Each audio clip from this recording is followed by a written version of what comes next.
ಎಲ್ರಿಗೂ ಅಂಕೇಗೌಡ ಜ್ಞಾನ ಪ್ರತಿಷ್ಠಾನಕ್ಕೆ ಸ್ವಾಗತ. ಸಮಸ್ತ ವೀಕ್ಷಕರಿಗೆ ಬಸವ ಜಯಂತಿಯ ಶುಭಾಶಯಗಳು. ಸಮಾಜ ಸುಧಾರಣೆಯಲ್ಲಿ 12ನೇ ಶತಮಾನದಲ್ಲಿ ಬಂದಂತಹ ಬಸವಾದಿ ಶರಣರ ಒಂದು ಚಿತ್ರಣವನ್ನು ನಾವು ನೋಡ್ತೇವೆ. ಅಂಕೇಗೌಡ ಜ್ಞಾನ ಪ್ರತಿಷ್ಠಾನದಲ್ಲಿ ಕಂಡುಬರ್ತಕ್ಕಂತಹ ಲಕ್ಷಾಂತರ ಪುಸ್ತಕಗಳ ಸಂಗ್ರಹದಲ್ಲಿ ಸಾವಿರಾರು ಪುಸ್ತಕಗಳು ಬಸವಣ್ಣನವರು, ಶರಣರು ಮತ್ತು ವಚನಗಳನ್ನು ಕಂಡಂತೆ ಕುರಿತಂತೆ ಪುಸ್ತಕಗಳನ್ನು ಅಂಕೇಗೌಡರು ಸಂಗ್ರಹಿಸಿದ್ದಾರೆ. ಅದರಲ್ಲಿ ಕೆಲವು ಪುಸ್ತಕಗಳನ್ನು ನಿಮ್ಮ ಮುಂದೆ ಪ್ರದರ್ಶನಕ್ಕೆ ನಾವು ಇಟ್ಟಿದ್ದೇವೆ. ಆ ಎಲ್ಲ ಪುಸ್ತಕಗಳ ಪ್ರದರ್ಶನವನ್ನು ಈಗ ನಿಮಗೆ ತೋರಿಸುವ ಒಂದು ಸಣ್ಣ ಪ್ರಯತ್ನ ನಮ್ಮದಾಗಿದೆ.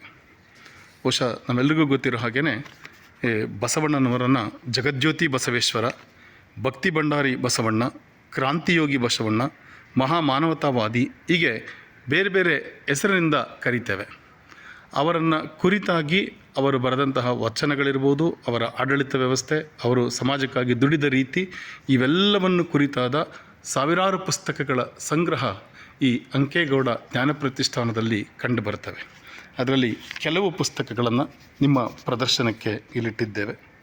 ಬಹುಶಃ ತಾವು ನೋಡ್ತಾ ಇರ್ತಕ್ಕಂಥದ್ದು ಬಸವಣ್ಣನವರ ಒಂದು ಭಾವಚಿತ್ರ, ಹಾಗೆ ಬಸವ ಮಹಾದರ್ಶನ ಡಾಕ್ಟರ್ ಲತಾ ರಾಜಶೇಖರ್ ಅವರು ಬರೆದಿರ್ತಕ್ಕಂಥದ್ದು. ನೆಕ್ಸ್ಟು ಯುಗಾವತಾರಿಯ ಬೆಳಕು ಬಯಲು,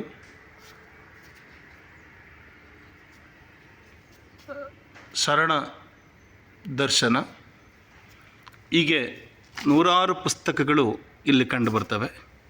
ಬಸವ ಜ್ಯೋತಿ, ಮೈಸೂರು ವಿಶ್ವವಿದ್ಯಾಲಯದಲ್ಲಿ ಇರ್ತಕ್ಕಂತಹ ಬಸವೇಶ್ವರರು, ಬಸವಪಥ, ಬಸವಚೇತನ, ವಚನ ವ್ಯಾಖ್ಯಾನ, ಯುಗಾವತಾರಿ, ಎಲ್ಲ ಪುರಾತನ ವಚನಗಳು, ವೀರಶೈವ ಆಕಾರಗಳು, ಬಸವಣ್ಣನವರ ವಚನ ಪದಪ್ರಯೋಗ ಕೋಶ, ಬಸವ ಪುರಾಣ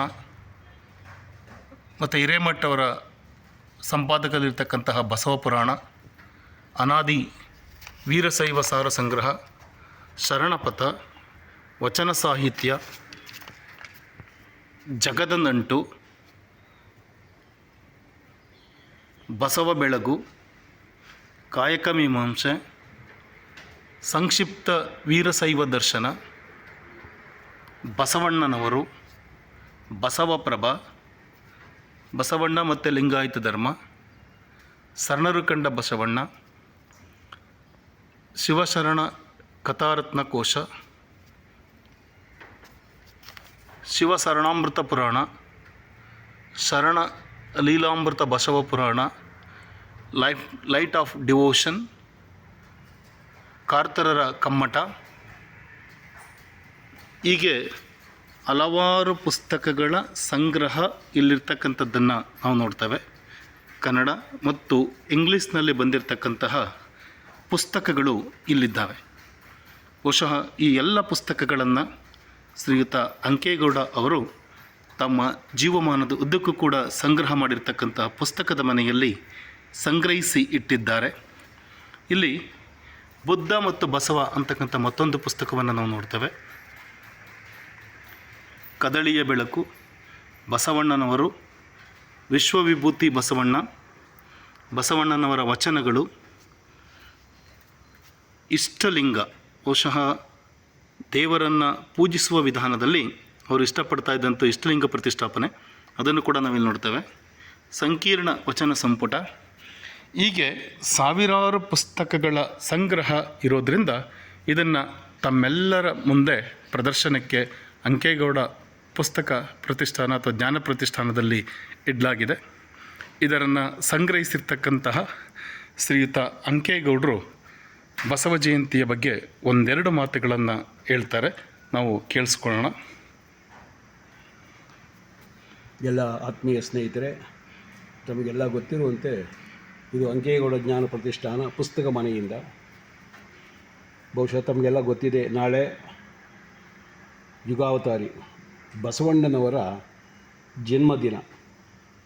ಬಹುಶಃ ಆ ಒಂದು ದಿನವನ್ನು ಇಡೀ ಕರ್ನಾಟಕ ಅಲ್ಲ, ಭಾರತ ಅಲ್ಲ, ಇಡೀ ಪ್ರಪಂಚವೇ ಆ ದಿನವನ್ನು ಆಚರಿಸ್ತಕ್ಕಂಥದ್ದು ತಮಗೆಲ್ಲ ಗೊತ್ತಿರೋ ವಿಷಯ. ನಾವು ಅಂಕೇಗೌಡ ಜ್ಞಾನ ಪ್ರತಿಷ್ಠಾನ ವತಿಯಿಂದ ಸುಮಾರು 5,000ಕ್ಕೂ ಮಿಗಿಲಾದಂಥ ವಚನ ಸಾಹಿತ್ಯ, ವೀರಶೈವ ಸಾಹಿತ್ಯ, ಲಿಂಗಾಯತ ಸಾಹಿತ್ಯ ಎಲ್ಲ ಕೃತಿಗಳನ್ನೂ ಒಂದು ಕಡೆ ಸಂಗ್ರಹಿಸಿದ್ದೇನೆ. ನಾಳೆ ಈ ವಿಶೇಷ ದಿನವನ್ನು, ಏಕೆಂದರೆ ಈ ಯುಗ ಪುರುಷ ಜಗತ್ತಲ್ಲಿ ಇಲ್ಲಿವರೆಗೆ ಮೂರು ಹೆಸರನ್ನು ಉಲ್ಲೇಖಿಸ್ತಾರೆ, ಬುದ್ಧ, ಬಸವ, ಗಾಂಧಿ ಅಂತ. ಆ ಒಂದು ಯುಗ ಪುರುಷನ ದಿನಾಚರಣೆ ನಾಳೆ ಆಚರಿಸ್ತಾ ಇರೋದ್ರಿಂದ ನಾನು ತಮ್ಮಗಳಿಗೆಲ್ಲ ಇಲ್ಲಿ ಪುಸ್ತಕಗಳು, ಇಂಥ ಅಪರೂಪದ ಪುಸ್ತಕಗಳು ಇವೆ ಅಂತ ತಮ್ಮ ಗಮನಕ್ಕೆ ಬರಲಿ ಅನ್ನೋ ಒಂದು ದೃಷ್ಟಿಯಿಂದ ಇವನ್ನೆಲ್ಲನೇ ಪಡಿಸ್ತಾ ಇದ್ದೇನೆ.